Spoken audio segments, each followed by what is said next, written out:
Also Frankenstein steht hinter allem. Hallo und herzlich willkommen zu Frankensteins Kaijuverse.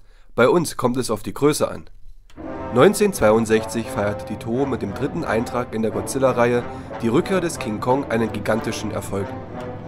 Auch der erste Auftritt des Schmetterlings Mothra von 1961 konnte die Kinobesucher mehr als überzeugen. Das Publikum war von den Kaiju mehr als begeistert und der Toho klingelten ordentlich die Kassen. 1963 versuchte sich das Studio erneut an reine Science-Fiction-Filme ohne einen großen Kaiju-Auftritt. Darunter zählt das Thriller Matango. Für die Zuschauer unseres Kanals eine kleine Info. Wir haben die Review- und Mini-Kaiju-Kunde zu Matango schon lange fertig. Doch aus urheberrechtlichen Gründen ist es bisher für uns unmöglich, das Video hochzuladen. Wir arbeiten aber weiter daran und wenn es soweit ist, dann werdet ihr es sehen. Mit Kaitai Gunkan, was übersetzt Unterwasserkriegsschiff bedeutet, erschien am 22. Dezember 1963 ein ungewöhnlicher, aber meiner Überzeugung nach einer der besten und interessantesten Filme des Genres in den Kinos. In Kaitai Gunkan geht es um das geheimnisvolle U-Boot Gotengo. In Deutschland wurde es zur U-2000. Die Geschichte lehnt sich an das Buch des Autors Shunro Oshikawa von 1899 namens The Undersea Warship: A Fantastic Tale of Island Adventure an. Dem Drehbuchautor Shinichi Sekizawa gefiel das Buch und dementsprechend orientierte er sich daran. Produzent Tomoyuki Tanaka gab sein Okay, für ihn war es nur wichtig, dass die Story in der Gegenwart spielt. Der Illustrator Shigeru Komatsuzaki, der bereits unter anderem für Krieg im Weltenraum tätig war, entwickelte das Design der U-2000 als auch die Charaktere des Films. Am 5. September 1963 wurde die Geschichte dann genehmigt und der Dreh konnte beginnen. Die Toho wollte den Film noch vor Weihnachten 63 in die Kinos bringen, also musste man sich beeilen. Für den Film wurden wieder das Erfolgsteam aus Regisseur Ishiro Honda, Spezialeffektemeister Eiji Tsuburaya und Komponist Akira Ifukube verpflichtet. Eiji Tsuburaya hatte ordentlich etwas zu tun. In dem Film wurden nämlich verschiedene Einstellungen und Winkel verwendet. Also mussten die Modelle der U-2000 und des Kaiju Manda in verschiedenen Größen hergestellt werden. Die U-2000 gab es in 5 Größen, von 30 cm bis 4,5 Meter. Das große Modell kostete Tsuburaya stattliche 1,5 Millionen Yen. Aufgrund der enormen Größe hatte sogar ein Mitarbeiter dort drin Platz, um Funktionen des U-Boots zu animieren. Auch Manda war ähnlich groß, die kleinste Puppe hatte eine Länge von 20 cm und die größte von 5 Metern. Als das amerikanische U-Boot Roter Satan implodiert, animierte man dies durch das Absaugen der Luft im Modell.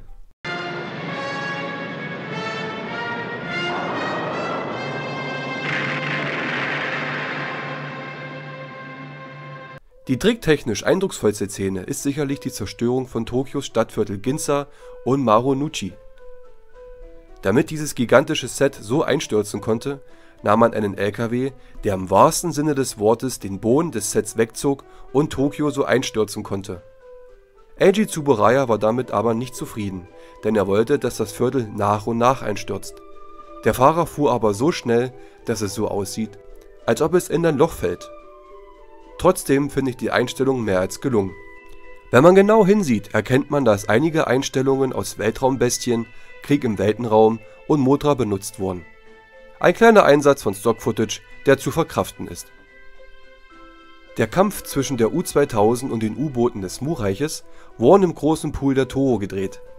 Diese Einstellung wurde nachmittags inszeniert, damit die Lichtverhältnisse stimmten.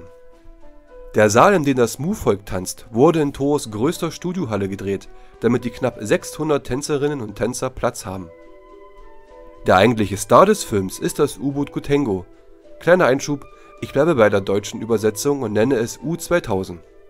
Ein absolut fantastisches Mecha, welches übersetzt brüllender Himmel bedeutet.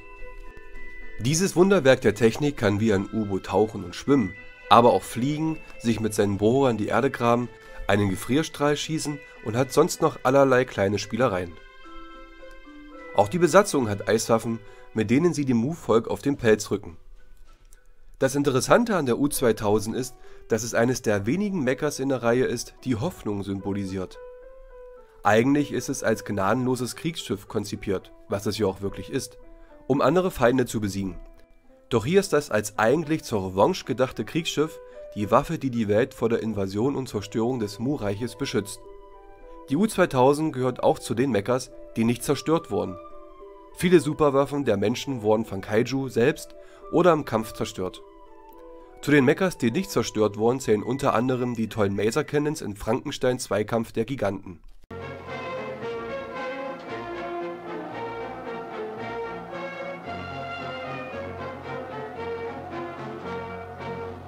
Die Produktion des Films stand ähnlich wie Varan von 1958 unter extremen Zeitdruck.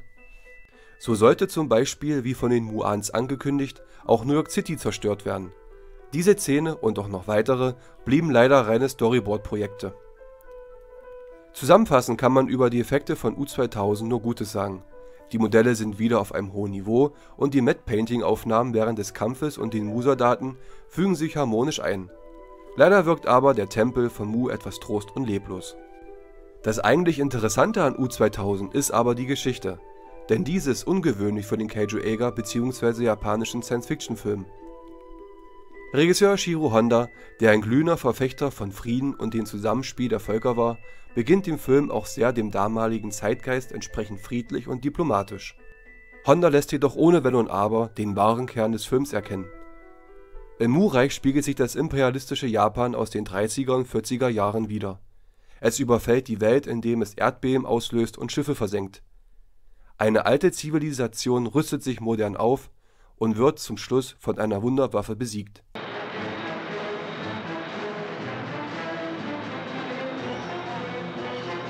Für den Autor Sekizawa sollten die Szenen zwischen Makoto und Susumu weitaus gefühlvoller sein, als letztlich gedreht wurde. Gerade ihre Entführung sollte für Junguji emotional sehr schwierig gewesen sein. Doch Honda wollte von großen Emotionen weg und das große Ganze dem Publikum zeigen. Sekizawa hatte von den Machigumi und Kachigumi erfahren, einer Terrorbewegung von Exiljapanern, die für den Sieg des Imperialismus einstanden.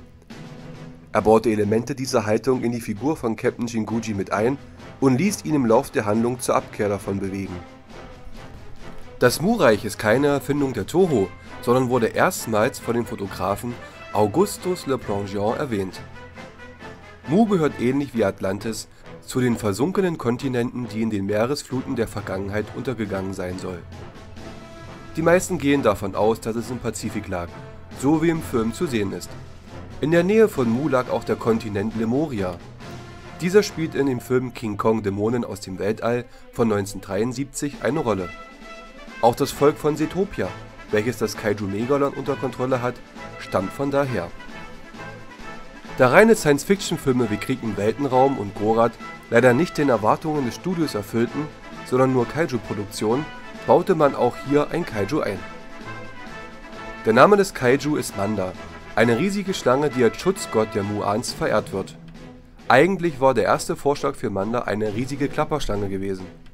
Doch das Team fragte sich, ob eine reine Schlange unter Wasser glaubhaft wäre. Daher orientierte man sich bei dem Design an chinesische Drachen. 1964 war nämlich das Jahr des Drachen und Toho wollte mit dem Film, der am 22. Dezember 1963 erschien, daran anknüpfen. Leider kann Manda als Kaiju nicht wirklich überzeugen. Man merkt, dass es nur eingesetzt wurde, um ein Kaiju im Film zu haben. Genauso verhält es sich bei Maguma in Gorath. Das Kaiju wurde von Akira Watanabe designt, während sein Kopf von Taizu Toshimitsu und sein Körper von den Yagi-Brüdern erstellt wurde. Was den Film wirklich hervorhebt, ist erneut die tolle Musik von Akira Ifukube. Sein Marsch der U-2000 ist ein absoluter Kracher und allgemein rundet der Soundtrack den Film komplett ab.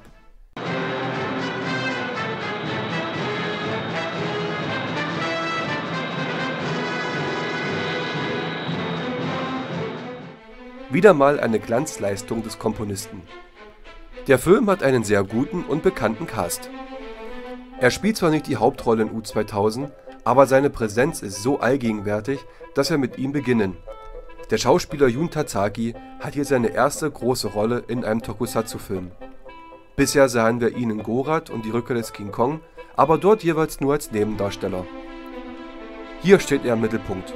Und die Rolle des Captain Jinguji hätte wohl keiner besser ausfüllen können. Interessanterweise war auch die Schauspielikone Toshiro Mifune für die Rolle im Gespräch. Doch Mifune war mit Redbeard voll beschäftigt und man fragte sich, ob er überhaupt einem Genrefilm zusagen würde. Doch Tazaki verkörpert glaubhaft den Kapitän. Mit seiner ausdrucksstarken Mimik kann man gut den Wandel zur Abkehr des Fanatismus erkennen. Tadao Takashima spielt den Fotografen Susumu und Yu Fujiki seinen Assistenten Yoshito. Beide kennen wir aus Die Rückkehr des King Kong. Zu den beiden gibt es nichts Besonderes zu sagen. Ihr Zusammenspiel harmoniert wunderbar. Ken Uehara spielt den ehemaligen Marineadmiral Kusumi. Er ist die Stimme der Vernunft in diesem Film und repräsentiert den Wandel von vielen Leuten nach dem Krieg. Erst hielt er treu zum Tenno, doch mit naher Niederlage sah er ein, in welche Katastrophe das System Japan führte. Nach dem Krieg setzte er sich für die UNO ein. Eine kleine Parabel zu Regisseur Ishiro Honda, der eine ähnliche Biografie hat. Er spielte bereits in Mota bedroht die Welt und Gorat mit. Hier hat er seinen letzten Auftritt im Tokusatsu-Genre. Kenji Sahara und Akihiko Hirata verkörpern zwei Mu-Agenten. Beide sieht man erstmals als Schurken, was sie ganz gut machen. Hiroshi Koizumi ist diesmal nur im Hintergrund und verkörpert einen Polizisten. Yoko Fujiyama spielt Makoto, die Tochter von Captain Jinguchi. Durch sie kann Jinguchi seinen Fanatismus brechen und tritt gegen das Mu-Reich an. Zu erwähnen wäre noch Tetsuko Kobayashi, die eine gute Leistung als Mu-Kaiserin gibt, und Hideo Yamamoto, der einen fanatischen Priester des Unterseevolkes spielt. Am 22. Dezember 1963 wurde Keitai Gunkan in Japan uraufgeführt. Mit einem Einspielergebnis von 175 Millionen Yen war Keitai Gunkan Toos erfolgreichster Film der Wintersaison 1963-64 und unter den 13 erfolgreichsten Filmen 1964. In Westdeutschland erschien er am 12. November 1965 unter dem Titel U-2000 Tauchfahrt des Grauens. In der Anolis-Reihe Kaiju Classics erschien der Film wie viele seiner Vertreter in einer hervorragenden Qualität und ungekürzt. Leider ist er seit vielen Jahren vergriffen, was zu enormen Preisen führt. Ishiro Honda drehte 1969 mit U-4000 Panik unter dem Ozean ebenfalls einen Film, welches ein mysteriöses U-Boot zum Thema hat. Das Kaiju Manda hatte einen kurzen Auftritt in Frankenstein und die Monster aus dem All von 1968 und in Godzilla Final Wars von 2004 sehen wir sogar den klassischen Kampf zwischen der Gotengo und Manda erneut. Dort wird das Schiff auch wie im Original Gotengo genannt und kämpft gegen die X-Aliens. Die U-2000 ist auch heute noch bei Kaiju-Fans sehr beliebt und es tritt in sehr vielen Comics und Videospielen auf. Mit U-2000 kreierte Regisseur Ishiro Honda sicherlich einen der kontroversesten Kaiju-Filme. Ein interessantes Dokument des damaligen Zeitgeistes. Dieses Werk ist der letzte rein an Science-Fiction orientierte Tokusatsu-Film der Toho für eine lange Zeit. Das Studio produzierte in den Jahren zuvor zwei sehr erfolgreiche Filme mit den Kaiju Mothra und Godzilla. Zeit also, die beiden gemeinsam auf die große Leinwand zu bringen. Dadurch, dass mit den darauffolgenden Filmen Godzilla und die Uwe-Raupen 1964 einer der absoluten Klassiker des Genres erscheinen wird, wurde die Produktionspalette auf das Thema Kaiju getrimmt. Wir sind mitten im goldenen Zeitalter des Kaiju-Eiga und es erwarten uns noch viele weitere Werke dieses großartigen Genres. Wir hoffen, das Video hat euch gefallen. Bis dann! Es war Frankenstein.